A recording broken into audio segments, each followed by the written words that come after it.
Bem, pessoal, sejam todos bem-vindos a mais uma aula do canal Gênios da Física.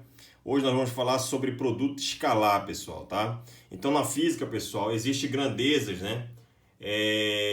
Que podem ser classificadas como grandezas escalares e grandezas vetoriais. As grandezas escalares, exemplo de grandezas escalares, é o tempo, é a massa, é a pressão, né? E grandezas relacionadas com vetores, né? São grandezas, nós podemos dar exemplos como sendo a força, a aceleração, a velocidade, o deslocamento e por aí vai. A diferença básica entre grandezas escalares e vetoriais é que as grandezas escalares elas necessitam somente de módulo para você defini-las, né? De maneira completa. Por exemplo, quando você fala o tempo, né? Você dá 3 segundos, então basta só o valor numérico, né? O módulo daquela grandeza física. Eu vou aplicar uma força de 3 newtons, mas você tem que dizer qual é a orientação dessa força, se é para direita, se é na horizontal, é na vertical, inclinado, né, oblíqua. E se for, por exemplo, na horizontal, se é para a direita, se é para a esquerda, então você precisa dar, além do valor da força, você precisa dizer a orientação, né? Qual é a direção e o seu sentido. Então, basicamente, esses dois tipos de classificação de grandezas físicas, né, escalares e vetoriais, é que a física básica ela utiliza, né? E aí você pode se perguntar também o seguinte, bem, dessas grandezas físicas, né, escalares e vetoriais, há algum tipo de operação matemática que você utiliza para você trabalhar com essas grandezas físicas? Então, por exemplo, as operações básicas de soma, subtração, multiplicação e divisão, o que nós passamos praticamente o nosso ensino fundamental, né? Lá o ensino infantil, o ensino fundamental, todas elas, essas operações de soma, propriedade comutativa, associativa, distributiva, você trabalhar com números, você já vem trabalhando ela desde o ensino infantil, né, até chegar no ensino médio. Então, essas operações fundamentais de soma, multiplicação, divisão e adição, adição, subtração, multiplicação, divisão, você já trabalha desde o ensino infantil. Essas são as operações com escalares, com números. Então, eu não vou focar aqui. Então, eu vou focar aqui nas operações fundamentais com vetores, né? Então, por exemplo, existe soma de vetores, existe subtração de vetores, existe produto entre vetores, mas não há, a única operação que não existe entre vetores é a divisão, tá certo? Então, eu vou focar hoje aqui no chamado produto escalar. É o produto entre dois vetores cujo resultado é um número, é um escalar. Por isso que o nome é chamado de produto escalar.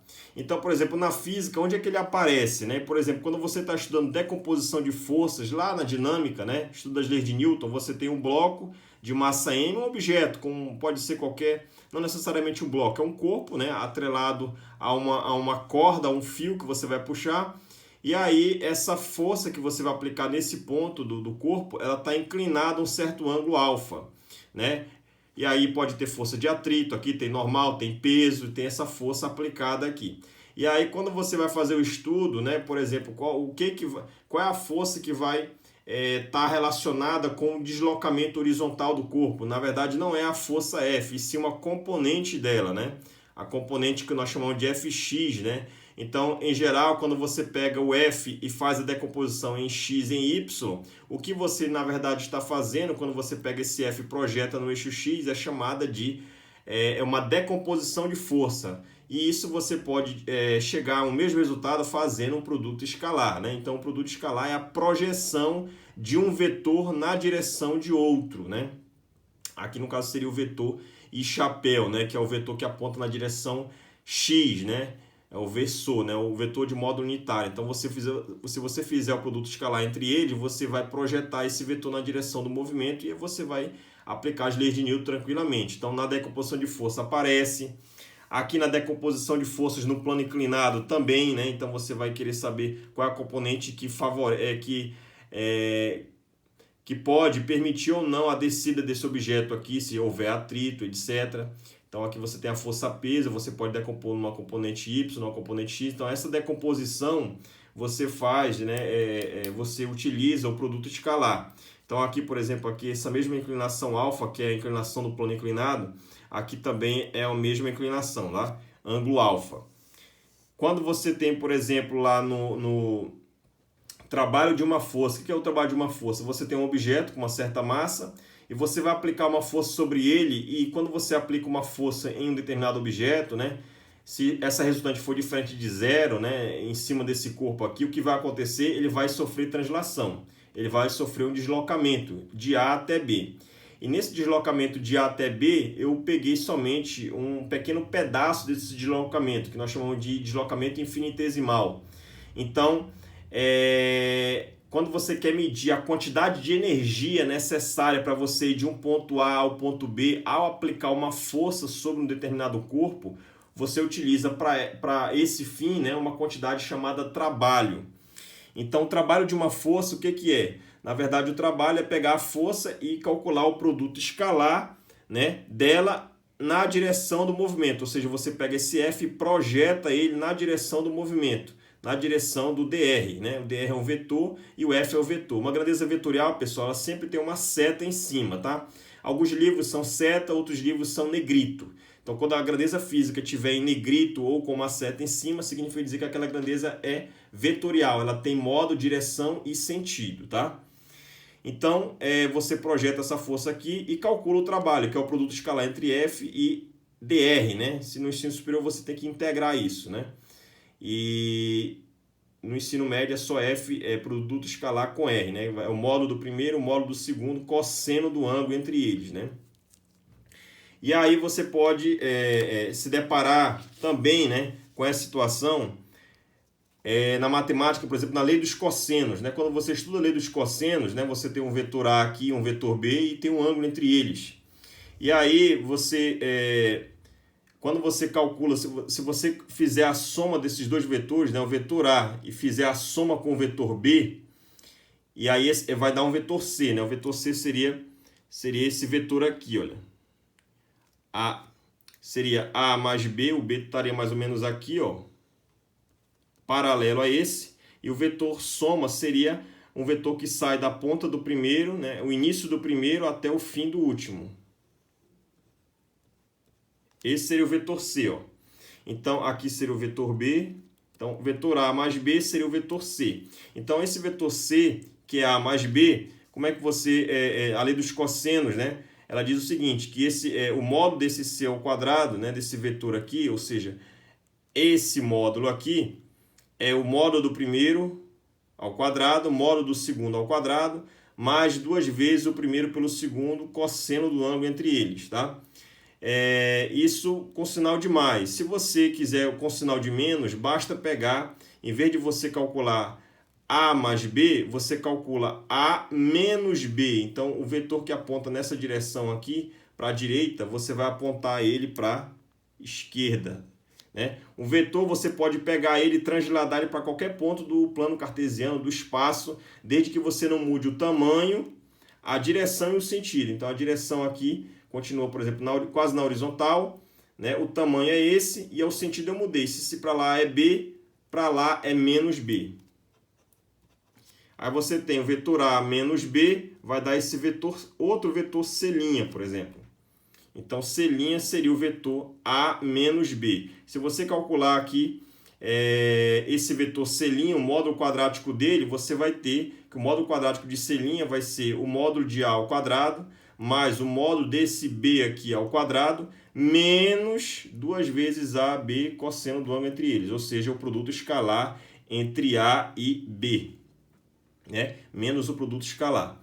Então, você pode ter o que nós chamamos de, nesse caso aqui do primeiro, foi o quadrado da soma de dois termos, né, que é um produto notável, e no caso 2, quando você usa o sinal de menos, vai dar a mesma coisa, só com o sinal de menos aqui, que é basicamente um quadrado da diferença, né? Lembra que o quadrado da diferença de dois termos é quadrado do primeiro, quadrado do segundo, se for mais da soma, é 2 vezes AB, e se for menos, é menos 2AB, tá certo? Então, daqui você já pode tirar uma interpretação geométrica do produto escalar, né? Nesse caso aqui, que ele é muito parecido com o produto notável, né? Então, você vai basicamente somar áreas, né? Então, a área do quadrado C, né? A área do quadrado, a área cujo lado do quadrado é C, vai ser a área de dois quadrados, né? AB, e de basicamente dois paralelogramos. Essa aqui também é conhecida, essa lei dos cossenos no ensino médio, como chamada lei do paralelogramo, tá? Quando você quer utilizar para calcular força resultante, né, com ângulos inclinados e tudo mais. Se você usar esse ângulo aqui, olha, se esse ângulo θ ele for igual a 90 graus, aqui o vetor A vai estar aqui e o vetor B aqui. 90 graus, você vai ter aqui você vai ter o teorema de Pitágoras, né? Então, quando o ângulo for 90, cosseno de 90 é zero, fica c quadrado mais a é igual a quadrado mais b quadrado, ou seja, o quadrado da hipotenusa é igual ao quadrado da soma dos catetos, né? Cateto A vai estar aqui, o cateto B aqui. Aí tu vai ter a hipotenusa, tá? Então, essa lei dos cossenos é uma espécie de generalização, né, do teorema de Pitágoras, né? Onde você tem um termo de cosseno que é basicamente o que vai gerar o produto escalar. Então, aqui eu falei do teorema de Pitágoras, né? Basicamente, o teorema de Pitágoras ficaria o vetor A, o vetor B, ângulo de 90, vai dar um vetor C. E aí, o módulo quadrático de C vai ser A quadrado mais B quadrado, como colocado aqui, tá certo? Indo adiante, né? Ainda exemplos de onde você pode encontrar o produto escalar na geometria analítica. Por exemplo, quando você quer calcular a distância entre dois pontos, você pega as componentes do vetor, né? Num dado ponto, a subtração das componentes x, né? A posição xb menos xa, né? Ao quadrado, mais yb menos ya ao quadrado, tirada a raiz quadrada. Então, lá na geometria analítica, quando você calcula a distância de dois pontos, você utiliza essa fórmula. E essa fórmula vem de um produto escalar, tá certo?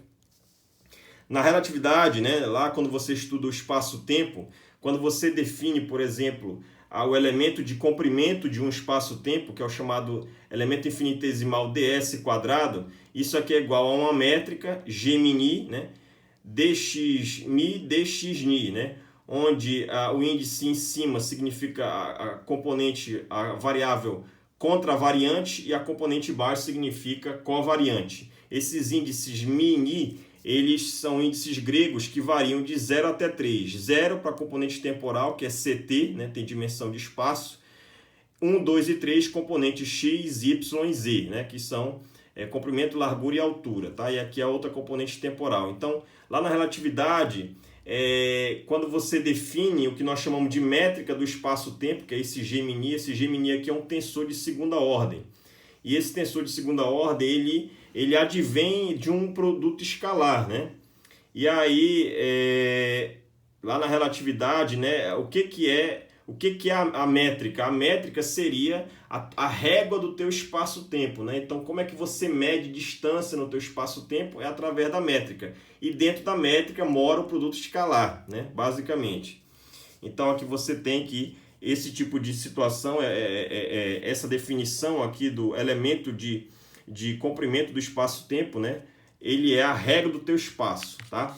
Então, se essa métrica aqui, olha, Gμ, alguns exemplos de métrica aqui, por exemplo, em coordenadas cartesianas, o tempo não está atrelado com o espaço, né? O tempo é uma coordenada independente do x e do y e do z. Então, esse Gμ aqui, ele fica um G de J, ou seja, índices normais, né? Aqui é índice grego, índices normais e J do nosso alfabeto, e aí você não tem a componente temporal. Então, aqui, por exemplo, é uma matriz 4x4, aqui vai ser uma matriz 3x3, né? Você elimina o tempo. Então, por exemplo, no coordenadas cartesianas, a nossa métrica ela é a própria matriz identidade 3x3, tá? Então, aqui os elementos da diagonal principal todos são iguais a 1, exatamente porque o produto escalar, por exemplo, I com I dá 1, J com J dá 1 e K com K dá 1. Elementos cruzados, tipo I com J dá 0, I com K dá 0. Aqui, J com I, 0, J com J dá 1, J com K dá 0. J, quando eu falo, estou falando produto escalar, tá? O produto escalar entre I e K, 0. K com I, na verdade, dá 0. K com J, 0. K com K dá 1. Então, esses valores você pode representar através de uma delta de Kroneck, né? Simplificando, aqui vai ser basicamente aonde vai ser não nulos o produto escalar, que são componentes sempre iguais. Aqui um outro exemplo de métrica, né? Em coordenadas ainda também tridimensionais, só que cilíndricas. Você vai ter aqui, a diagonal principal vai ser 1 ρ quadrado, que é a distância entre a origem e um dado ponto do teu plano XY, tá? E 1. Já em coordenadas esféricas, essa métrica ela vai ser dada na diagonal principal, 1 r quadrado seno de θ, né? Seno de θ é o ângulo polar, r é a distância da origem até um dado ponto do teu espaço esférico, da tua coordenada esférica.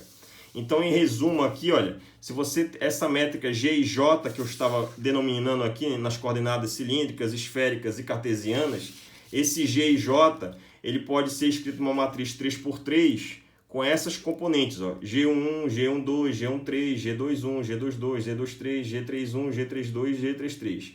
A diagonal principal é o único, nesses três casos que nós vimos, de coordenadas cartesianas, cilíndricas e esféricas, que vai dar componente diferente de zero. E por quê? Porque aqui você vai ter a única contribuição do produto escalar em que é diferente de zero é quando as componentes estão na mesma direção.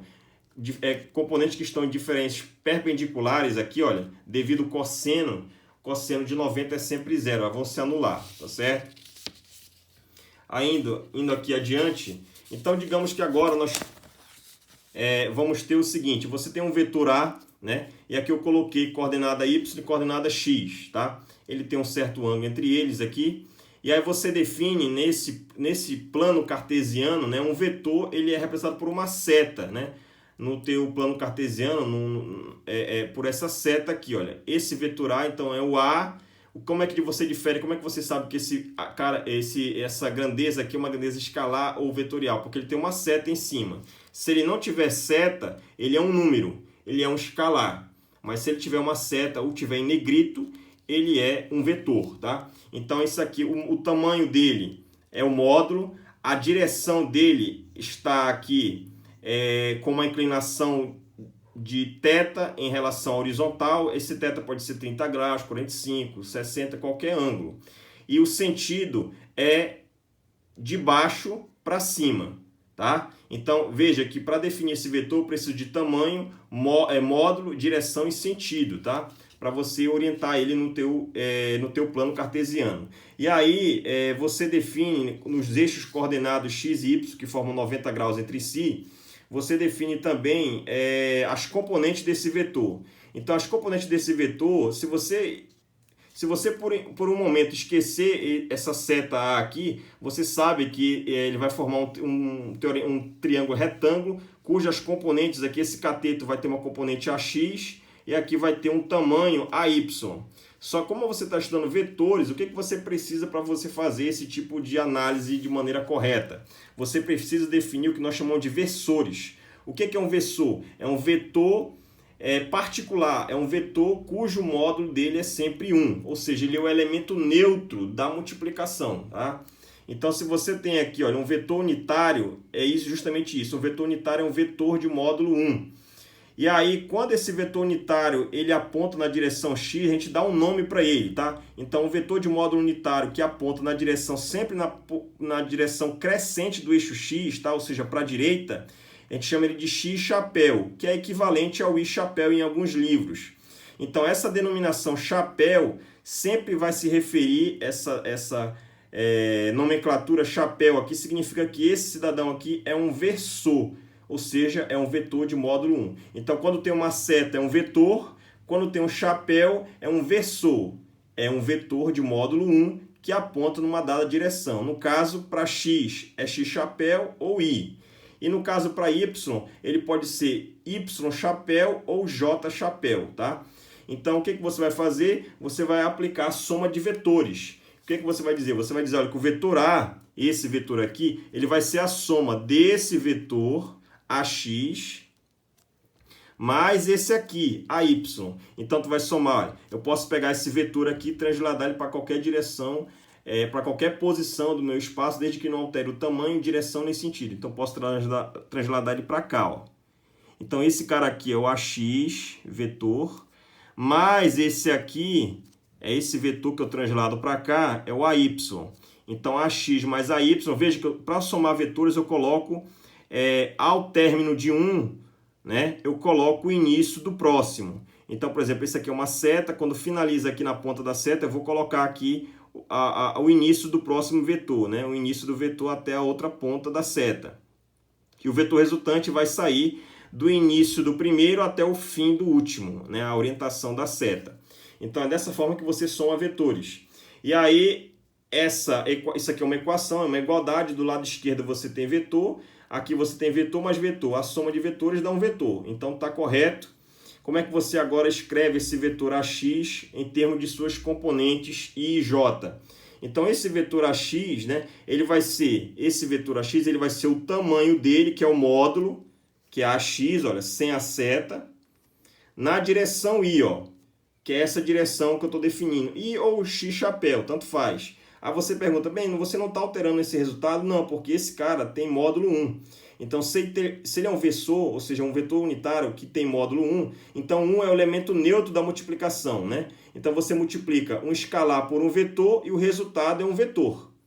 E como é 1, você não está alterando o módulo desse cara. Se fosse 2, você dobraria, 3, triplicaria. Então, você estaria alterando o módulo desse vetor e desse aqui, ou seja, não seria uma igualdade. Mas como você está multiplicando por 1, que é o elemento neutro da multiplicação, então você não vai alterar esse resultado. Então, o papel dos versores I e J é basicamente para te dar a orientação, né, em que direção eles vão estar apontando o teu vetor. Então, quando você tem a componente I, ela sempre aponta no sentido crescente do X. Quando você tem a componente J, ela sempre aponta no sentido crescente do eixo Y. Então, a AX vai ser, o vetor AX é o módulo na direção I, mais o vetor AY, a mesma coisa, vai ser o seu módulo AY na direção aqui, ó, J chapéu. Então, tá aqui o vetor A. Se você escreve ele assim ou assim, está correto, não tem nenhum erro, tá? Então, basicamente, como é que você define o produto, o que nós chamamos de projeção vetorial, né? O que é o produto escalar? O produto escalar é quando você pega um vetor e projeta na direção do outro, né? Uma projeção, né? Você pode interpretar isso como sendo, como medir distância, né? Como é a regra do teu espaço, tempo lá, que nem na relatividade. Então, tem algumas interpretações interessantes. Então, como é que você define o produto escalar entre dois vetores AB? É o módulo do primeiro, módulo do segundo, cosseno do ângulo entre eles, tá? Beleza, então o resultado disso aqui, olha, módulo de um vetor é representado por essas duas barrinhas laterais, módulo é um escalar, é um número, módulo é um número, cosseno de um ângulo é um número, a multiplicação de número dá um número, ou seja, é um escalar. Então, por isso que o nome é um produto escalar. Você tem um produto entre dois vetores, cujo resultado é um escalar. Você representa o produto escalar com um ponto cheio, tá? Então, a regra básica do produto escalar é o seguinte: quando você tem componentes perpendiculares é sempre 0, componentes iguais é sempre 1. E por quê? Porque componentes perpendiculares, o ângulo entre elas, por exemplo, o ângulo entre I e J aqui, ó, o I está na direção do X e o J na direção do Y. Como o ângulo é 90, o ângulo entre eles é 90. Então, quando você vai fazer, olha, I escalar J, você vai pegar o módulo do primeiro. Estou utilizando a fórmula aqui. O módulo do primeiro é 1. O módulo do segundo, 1. Cosseno de 90 é 0. Então, dá 0. A mesma coisa aqui, olha. Se você fizer, você vai concluir que é 0. Se você pegar componentes iguais, então vai ficar o módulo do primeiro, que é 1. Módulo do segundo, 1. Cosseno de 0, porque a direção, o ângulo entre I e I, como eles estão na mesma direção, no mesmo sentido, é 0. Cosseno de 0 é 1. Ou seja, esse produto de versores iguais dá sempre uma unidade. Então aqui, se você quiser, por exemplo, projetar esse vetor A na direção do X, se você quer projetar o vetor A na direção do X, você calcula o produto escalar entre A escalar com I, que é esse vetor aqui, ó. Então, o produto escalar entre dois vetores, esse aqui é um versor que tem módulo 1. Como é que você vai fazer? Vai ficar o módulo do primeiro, você pode representar assim ou assim, tá? É a mesma coisa. Módulo do segundo, cosseno do ângulo entre eles. Então, entre o vetor A e o vetor I, ó, que está aqui na horizontal, é θ. Então fica cosseno de θ. O módulo do primeiro é A, módulo do segundo, esse cara aqui é 1, tá certo? E fica A cosseno de θ. Então, A cosseno de θ é a componente do vetor A na direção X. Tá? Se você calcular o cosseno desse ângulo, vai dar cateto adjacente sobre hipotenusa, ou seja, vai dar realmente esse valor que está aqui. Ó. Mas eu utilizei para isso, em vez de relação trigonométrica, eu usei o produto escalar. Tá? Então, essa uma das finalidades do produto escalar, é projetar um vetor numa dada direção na direção do outro que você está multiplicando. No caso, eu estou multiplicando com o I, ou o X chapéu, tá? Aqui, se você calcular a J, vai dar a mesma coisa. É muito parecido. Vai dar o módulo do primeiro, o módulo do segundo, que é 1, é cosseno do ângulo entre eles. Opa! Na verdade, tem um equívoco aqui, tá? Vai ter aqui, olha, o J vai estar aqui. Então, esse ângulo é 90 menos θ, tá? Então, o todo é 90, esse é θ, aqui é 90 menos θ. Então, se você utilizar aqui, olha, a definição de produto escalar vai dar módulo do primeiro, módulo do segundo, que é 1, cosseno do ângulo entre eles. Então, o cosseno aqui não é de θ. O cosseno entre o A e o J é cosseno de 90 menos θ. Então, tem que corrigir aqui, é o cosseno de 90 menos o θ. Quando você abrir aqui, olha, o cosseno da diferença vai dar o cosseno do primeiro, cosseno do segundo, mais seno do primeiro, seno do segundo. Cosseno de 90 é 0, zera tudo. Seno de 90 é 1, só sobra o seno de θ. Então, esse resultado aqui vai dar A seno de θ. Ou seja, vai dar exatamente a componente AY aqui, ó. Então, no caso em cima, esse caso aqui que nós fizemos dá a componente AX, que é A cosseno θ. Aqui vai dar a componente AY, que é essa aqui, ó. AY, aqui é a X, é o tamanho. Esse cateto aqui, você pode usar relação trigonométrica ou usar produto escalar para determinar ele. A componente AY, esse tamanho, você pode usar ou identidade trigonométrica de seno ou o produto escalar. Você acabou de verificar aqui, tá? O A vai ser o módulo, vai ser a hipotenusa aqui, olha. A hipotenusa, ela tem módulo igual a A, tá certo? E A escala A, então vai ser ele por ele mesmo. Então, você vai pegar o vetor A, ele vai ser AX I mais AYJ, né? Escalar com AXI mais AYJ. Então, vai ficar AX com AX, dá AX ao quadrado, né? I escalar I dá 1. I escalar J, aqui, ó, dá 0. Como nós vimos aqui, ó. Perpendiculares dá 0, diferentes e iguais dá sempre 1. Então, I com I, produto escalar, tá? Vai dar 1, I com J, 0, J com I dá 0, J com J vai dar 1. Então, vai ficar AY ao quadrado. Então, isso aqui, né, que nós estamos calculando é o A escalar A. Então, A escalar A deu AX quadrado, AY quadrado. Isso aqui é um produto escalar, o resultado é um número. É isso aqui, ó. Ou seja, as componentes...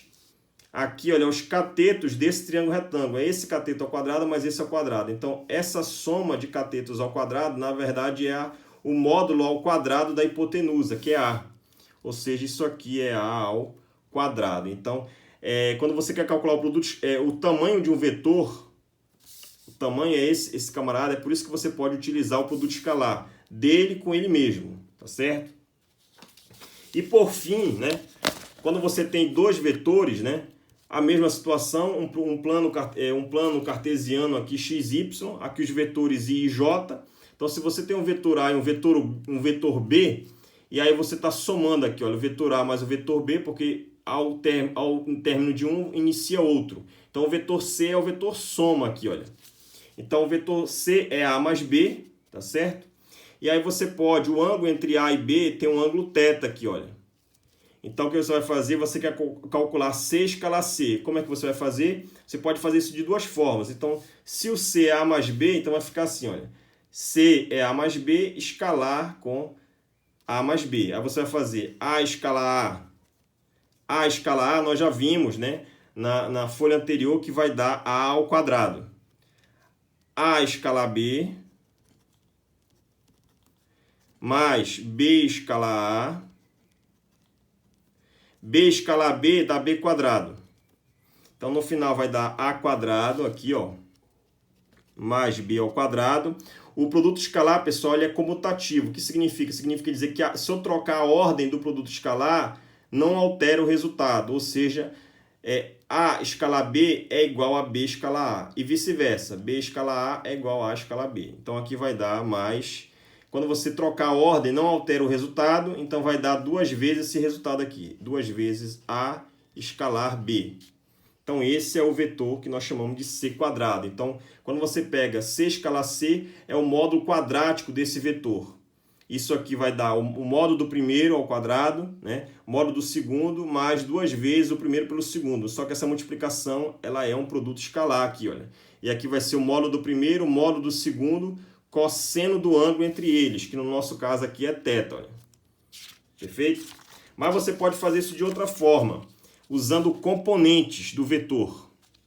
Então, se esse vetor A aqui, olha, que nós fizemos na folha anterior, ele tem componentes aqui, olha, ele tem tamanho aqui, olha, AX, né? Esse tamanho aqui, ó, tem componente AY, que é esse tamanho. Então, esse vetor C, ele vai ser uma soma aqui de vetores componentes, olha. Ele vai ser a componente AXI mais AYJ. Depois você vai pegar o B. O B ele vai ter componente BX aqui, ó. Esse tamanho. Então, vai ter BXI. E vai ter também uma altura aqui, ó. Essa altura é esse tamanho, tá certo? Aqui, ó. Esse tamanho do vetor. Então, ela vai ter componente também BYJ. Então, você pode pegar esse vetor aqui, olha. E o vetor C, você pode agrupar, né? I com I e J com J. Colocar em evidência o I, fica AX mais BX na direção I, mais AY, BY na direção J. Então, fica assim, ó. AX mais BXI mais AY, BYJ. Você vai fazer o produto escalar dele com ele mesmo. Quando você vai fazer em função das componentes, você pega isso e repete, vai ficar, olha, I com I dá 1. Dá AX mais BX ao quadrado. I com J dá 0. Não vou fazer. J escalar I dá 0. J com J vai dar 1. Então, fica AY, BY ao quadrado.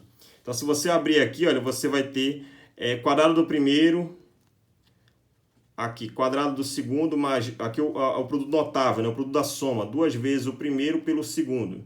Aqui você vai ter quadrado do primeiro, quadrado do segundo, mais 2 vezes o primeiro pelo segundo.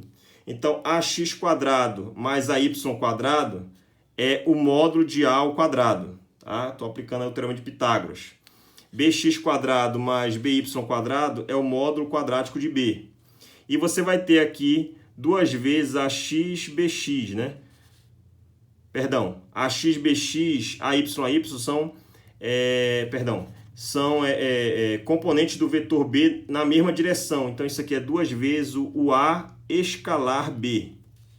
Ou seja, fazer o produto escalar de um vetor C, que é um vetor soma, dele com ele mesmo, tanto faz se você utiliza dessa maneira, multiplicando o vetor direto, como se fosse um produto notável, né? E no final você troca aqui 2A escalar B aqui por a definição módulo de A, módulo de B, cosseno de θ.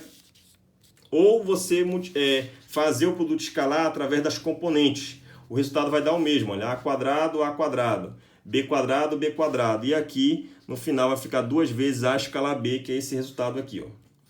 Ok? Espero que todos tenham gostado. Bons estudos e até mais.